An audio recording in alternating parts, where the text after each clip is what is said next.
Guys ഇവിടെ birthday ആയിട്ടുള്ള cooking പരിപാടി നടന്നുകൊണ്ടിരിക്കുകയാണ്. ശ്രുതിയോടെ ഹെൽപ്പ് ചെയ്തുകൊണ്ടിരിക്കുകയാണ്. അവിടെ എല്ലാവരും കൂടി കുക്കിങ്ങിന്റെ പരിപാടി നടന്നുകൊണ്ടിരിക്കുകയാണ്. ശ്രുതിയോടെ ഹെൽപ്പ് ചെയ്യുന്നുണ്ട്.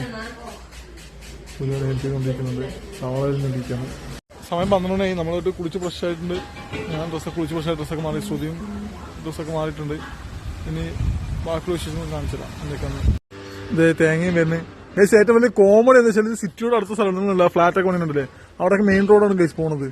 പക്ഷെ പ്രശ്നം എന്ന് വെച്ചാൽ അവിടെ റേഞ്ച് ഇല്ല. ആണ് ഏറ്റവും വലിയ ഒരു പ്രത്യേകത. കോമഡിയാണ്.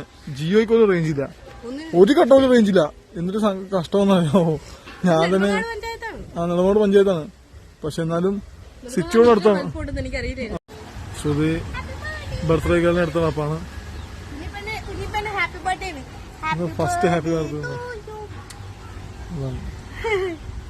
അപ്പൊ നമുക്കുണ്ടാക്കിയ അരിയാണ് ചേട്ടനൊക്കെ പ്ലേറ്റ് കഴിക്കണം.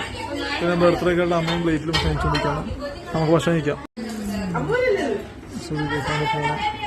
നമുക്ക് കഴിക്കട്ടെ, ഞാനും കഴിക്കട്ടെ ഗൈസ്. മീനൊക്കെ ഉണ്ട് നോക്കുന്നു. ഞാൻ ഭക്ഷണം പോകണം. ഭക്ഷണം കഴിക്കട്ടെ എന്തായാലും. അതെ, ഭക്ഷണം കഴിച്ചു തുടങ്ങി. ഇവിടെ എവിടെ കുഞ്ഞിപ്പന്നെ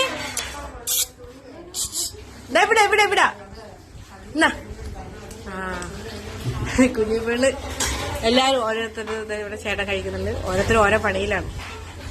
ഉച്ചത്തെ സദ്യയൊക്കെ നമ്മൾ കഴിച്ചു കഴിഞ്ഞു. ഇനിയിപ്പോ കേക്ക് മുറിക്കാണ്ട്. കേക്ക് കുറച്ചുകൊണ്ട് മുറിക്കോളൂ പറഞ്ഞ് വൈകിട്ട് മുറിക്കോളൂ. അപ്പോഴേ പറയാൻ പാടില്ല. എന്തായാലും നമ്മൾ വീട്ടിൽ നിന്ന് പോകണ മുന്നേ കേക്ക് മുറിക്കട്ടെ. അപ്പോൾ നമുക്ക് വീഡിയോയിൽ കാണാം. അങ്ങനെ അടുത്ത വീഡിയോ കാണാം. നമ്മളെന്തായാലും ഒരു വൈകിട്ട് 4 മണിക്ക് മുമ്പ് ഇവിടെ നിന്ന് തിരിച്ചാൽ നമുക്ക് ബസ്സുണ്ട്. ഡയറക്റ്റ് ബസ് തിരുവനന്തപുരത്ത് നിന്ന് ബസ്സുണ്ട്. അപ്പോൾ വഴയിലേക്ക് കയറി കഴിഞ്ഞാൽ നമുക്ക് പരുത്തിക്കുഴി ഇറങ്ങാൻ പറ്റും. അപ്പോൾ ആ ബസ് പിടിക്കണം എന്നുള്ള പ്ലാനിലേക്ക് ഇരിക്കുന്നത്.